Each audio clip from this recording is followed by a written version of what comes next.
While preparing for this lecture, I began to consider, once again, to really ponder time immemorial, time without beginning and without end.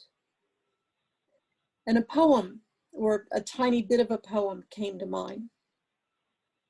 How nature loves the incomplete. She knows if she drew a conclusion, it would finish her. The poem's by Christopher Fry. And so we've reached harvest time 2020 style. Have we reached an end? No, absolutely not. An endless cycle, a spiral of evolution continues on, even in this time of harvesting all of the strengths that have been developed in the past. There's never an end to change. There's never an end to growth. Nature endures. The endeavor continues, even when time appears to the human soul to be standing still, or when we look or feel like we're treading water. It seems that no sooner do we proceed through one experiential process than another one pops up, equally or more complex than the one before. And again, our powers of perception are challenged, exercised. The kaleidoscope of manifestation continues on, always the same and yet different, without a beginning and without an end. We can go further than our wildest imaginations. The quality of life, the potential of life, has no limits. And we never say never. As it is with each individual, so it is with the collective mind, and so it is with the origin of Theosophy and Theosophy itself. Theosophy is the accumulated wisdom of the ages, without beginning and without end, from time immemorial. It is a theory of nature and life founded upon knowledge acquired by sages of the past, knowledge of spiritual law, sages that today are probably most noted in the Far East, but sages far beyond our reckoning. Theosophy is noetic wisdom looming on this globe under the conditions that prevail. Human questioning began at least 18 million years ago, when Manus, the thinking principle, was lit and the radiant began to emanate through each soul incarnating as a human. The self-consciousness of man yields man the meaning maker, but impressed within the Buddhic aspect of what it is to be soul functioning through the human state are certain innate, basic or fundamental concepts, certain wisdom or assumptions that each self-conscious thinker accepts, often without questioning, and sometimes applies erroneously because of the use of logic. In Theosophy, we call these fundamental propositions. In the greater world, they include things like the Golden Rule or the Kuan Yin Pledge. But Theosophy throughout is the knowledge of and about the divine, the deific, godly knowledge, a sense of beauty, of oneness.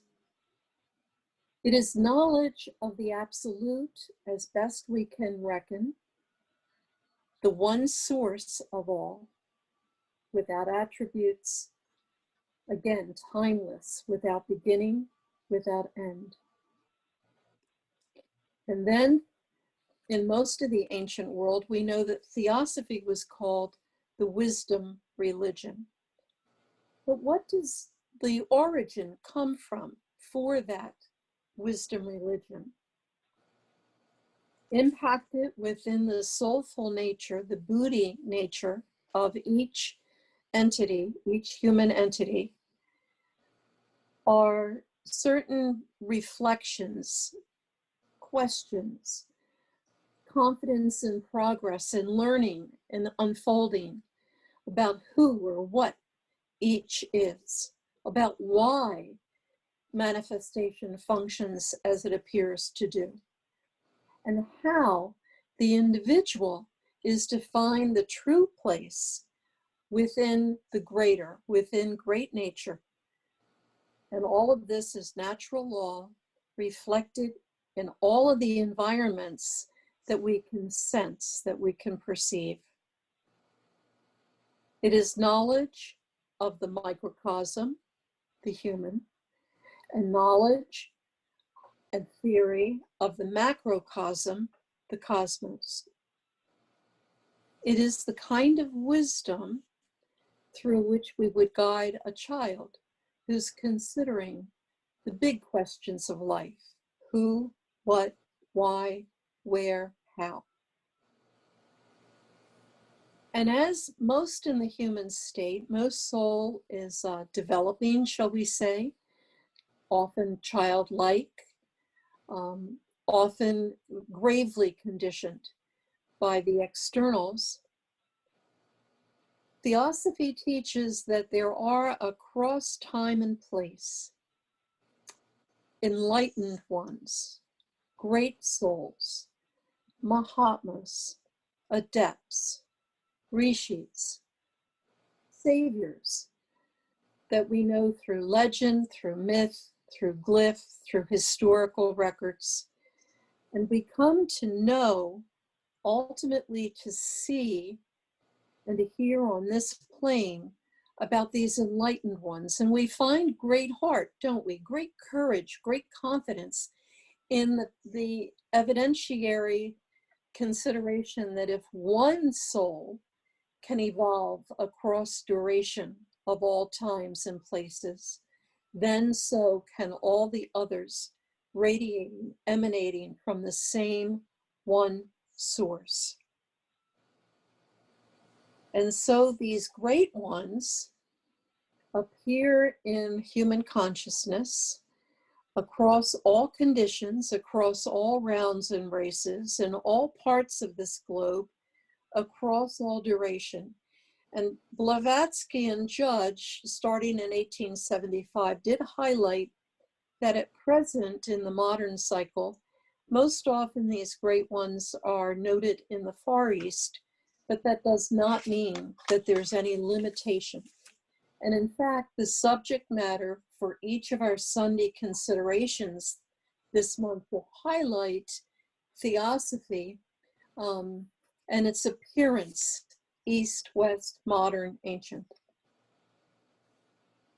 What H.P. Blavatsky did in the late 1800s, the 19th century, was to bring to the globe a harvest of timeless theosophy for public consumption. She highlighted certain fundamental propositions. She offered evidence. She invited research and consideration and application. And never once did she claim to be the original source. Rather, she taught that the original theosophical movement, the origin of Theosophy, surfaces from time to time as law allows, as conditions allow, as thinkers such as ourselves call it forth. It is resurfaced in our modern era and therefore offers certain propositions, certain theories that each student is invited to, challenged to ponder, to consider, to apply, and to offer to all those in need of this divine wisdom. So what are some of the fundamentals of Theosophy? What is the origin? What can we look into the depth of our own hearts and souls and minds and look into the array of manifestation, checking to see, does everything line up? Well, one point is that spirit in man alone is eternal. Only spirit in the human state is eternal. All else is changing. It is spirit that endures, that ray of the absolute. The second point is that the whole of manifestation, what we might call great nature or the universe or the cosmos, collective mind, collective consciousness, all of it is at its core, at its origin, one. And all parts are entwined, are radiations of the one, are complementary of the one, are interactive. Thus, no act, no thought in the human state occurs without each portion of the great whole perceiving and noting it, responding to it. Thirdly, in many of the devotional books, we'll find phrases like as above, so below. We will find terminology like first cause, causeless cause, each masked often as a deity, as humans struggle to understand the unknowable and to quantify it. So terms like Brahma, Ormazd, Osiris, etc. come to mind, and many other terms. But as above, so below brings us to another point of eternal consideration, and that is cycles, periodicity, cause and effect in the human state, karma, and reincarnation. Throughout the readings that Blavatsky pulled together for us and synthesized and published, we find articles or literature, even poetry, on spirit and matter, the poles of the oneness of all manifestation. Purusha is the term used for spirit, Prakriti for matter.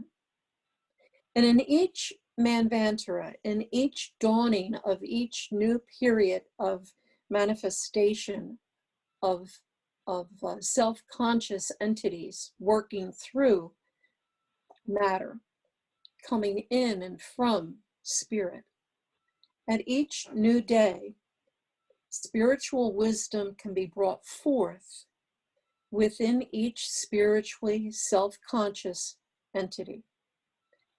By effort, by will, by self-devised effort, each of us can be a point in that duration, an emanation from which the origin of Theosophy can radiate, can extend once again. We are self-conscious. We can pull this off. Purusha, spirit at the highest level that we can imagine collectively, is perfect consciousness of every act, thought, object, circumstance. If we accept that notion as above, so below, below that spiritual perfect consciousness for this particular globe, and above the intellect the plane of consciousness available, of the power available at this particular globe. We have a pivotal point, don't we? We have an aspect where each self-conscious entity can create and generate, can choose and act. And that's where experiences and perceptions are noted. We have the real register of all eternity, Buddhi. We have the transitory coming and going, if you will, a slightly lower register, where as human creators, as generators, as dynamos, we can also register memory. And so finally, a couple of other points of Theosophy. From the very beginning, the spiritual nature is far more than the subconscious. It is the superconscious.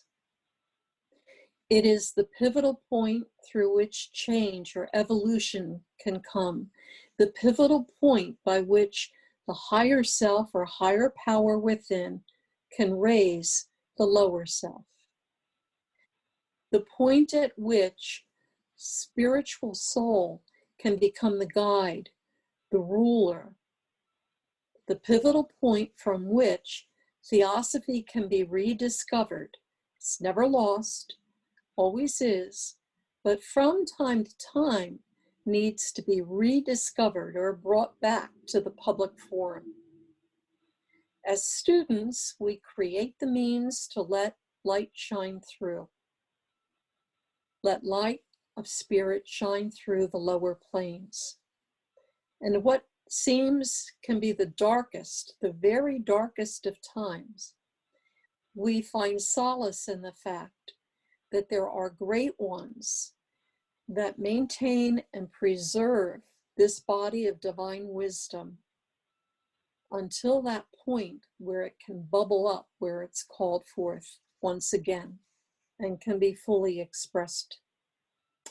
So in the Theosophical movement since 1875, we find all sorts of ways that any individual student can find spiritual training. We've got renderings of ancient texts.